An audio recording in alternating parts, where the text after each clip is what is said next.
We have 770 acres on the property in total, and it's all arable. So we're cropping the whole lot of it, and we're cropping it in a rotation system. At any one time, half of the property is growing wheat. The new technology would revolve around minimum tillage, which we've moved into probably 6-7 years ago, and we moved into direct drilling as such. So we've evolved our own systems to suit our area. So we've moved back from direct drilling, perhaps into what's now known as minimum tillage. The biggest thing we've done as far as that goes is actually built our own drill. Yeah, that was quite a major breakthrough when we did that.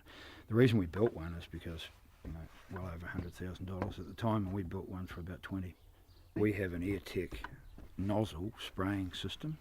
It's like a conventional sprayer, except that there's air, compressed air, injected into the system. It gives you a more of a constant droplet size, which you can vary from very fine to coarse. It gives you the ability to reduce your water rates dramatically. We have a crop rotation worked out here for several years in advance, and at the moment we're working on a 4-year rotation. So we have any particular block is in wheat, and then a second wheat, and then usually a barley, and then it's in a break crop. A break crop are usually like peas or a brassica or maybe grass seed. Well, the problem we did have was that we were getting a degradation in the soil structure, and that's why we've adapted to this minimum tillage systems that we've got, because basically we were thrashing the soil to bits. How are the staff numbers and how do you look after them? We have a manager, Terence, who looks after the day-to-day operations of the whole farm. One other full-time staff member, our son Scott. We grow different varieties, and the reason for that is to spread the maturity dates out so that all the crop doesn't get harvested on the same day. And we'll change the sowing times as well. When we're now growing barley, we're growing winter barley to bring the harvest forward, to keep the harvester working longer with the more acres that we do. We're using grass seed now as well in the rotation, it goes behind the barley.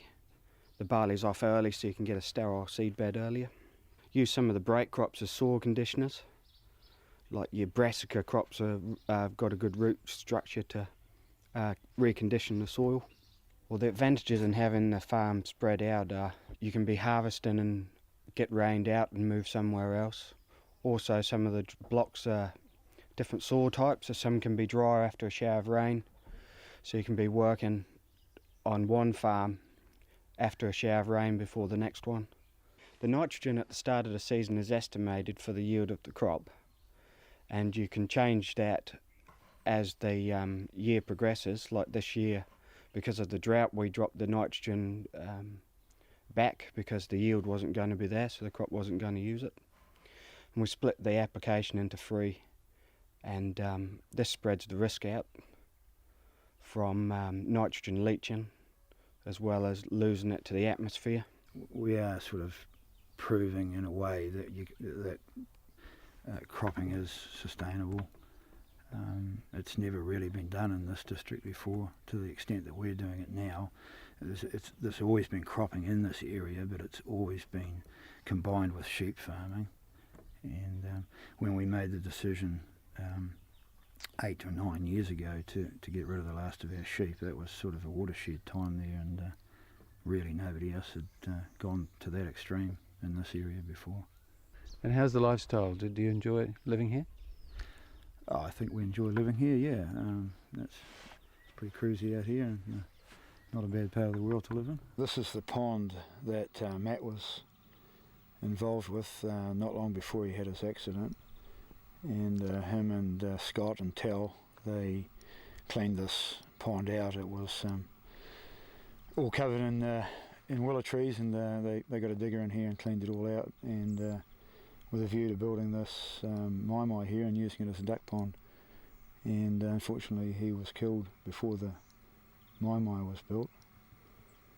So it sort of became a memorial to him, and all his classmates and all the people that knew him contributed a lot of plants and shrubs and bushes and trees, and so it's a memorial to Matt.